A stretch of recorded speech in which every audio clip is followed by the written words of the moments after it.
రాష్ట్రంలో ఉద్యోగులకు షాకుల మీద షాకులు ఇస్తున్నారు. సీఎం బొమ్మలు ఉంచాల్సిందేనంటున్న ఉన్నతాధికారులపై చర్యలు తీసుకోండి అంటూ మరొక ఊహించని షాక్ అనమాట.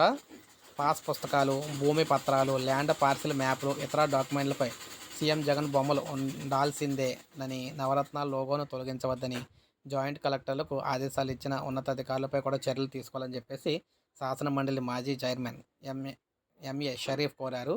సంబంధిత అధికారిపై విచారణ జరిపి చర్యలు తీసుకోవాలని కూడా కోరుతూ రాష్ట్ర ప్రధాన ఎన్నికల అధికారి ముఖేష్ కుమార్ మీనాకు ఇక్కడ లేఖ అయితే రాయడం జరిగిందనమాట. వేరు అంశాలపై కూడా ఫిర్యాదు చేస్తూ ఆయన లేఖలు అయితే రాశారు.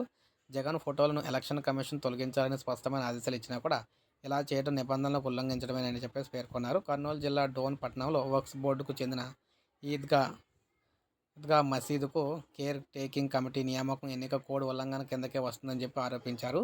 సో గుంటూరు నగరంలోని వక్ఫ్ ఇన్స్టిట్యూషన్కు కమిటీని ఏర్పాటు చేయాలంటూ ఒత్తిడి చేస్తున్నారు. వక్ఫ్ బోర్డు సీఈఓపై చర్యలు తీసుకోండి అని మరో లేఖలో షరీఫ్ అయితే కోరారు. ప్రభుత్వ ఖజానా నుంచి జీతం తీసుకుంటూ వైకాపా కోసం పనిచేస్తున్న APMDC assistant manager Hemanth Kumar రెడ్డిని కూడా విధుల్లోంచి తొలగించాలని కోరారు. సో మంగళగిరి, తాడేపల్లి నగరపాలక సంస్థ కమిషనర్ అనిల్ కుమార్ను కూడా బదిలీ చేయాలని కోరారు. మంగళగిరిలో విలేకరులతో మాట్లాడుతూ నిబంధనలు అతిక్రమించిన సీఎం క్యాంప్ కార్యాలయానికి కంటైనర్ వెళ్లిన వ్యవహారంపై కూడా ఎన్నికల సంఘం విచారణ జరపాలని చెప్పేసి ఈయనైతే డిమాండ్ చేశారన్నమాట. సో ఈ విధంగా అనేక స్థాయిల్లో అనేక ఉద్యోగులకు సంబంధించి అటు ప్రతిపక్షాల నుంచి ఇటు ప్రభుత్వం నుంచి ఒత్తిళ్ళు అయితే పెరిగిపోతూ ఉన్నాయన్నమాట. సో మరి ఇలా ఉంది ప్రజెంట్ పరిస్థితి, ఉద్యోగుల పరిస్థితి. సో ఒక లైక్ చేయండి, అందరికీ తెలుస్తుంది. సబ్స్క్రైబ్ చేసుకోకపోతే మన ఛానల్ సబ్స్క్రైబ్ చేసుకోండి.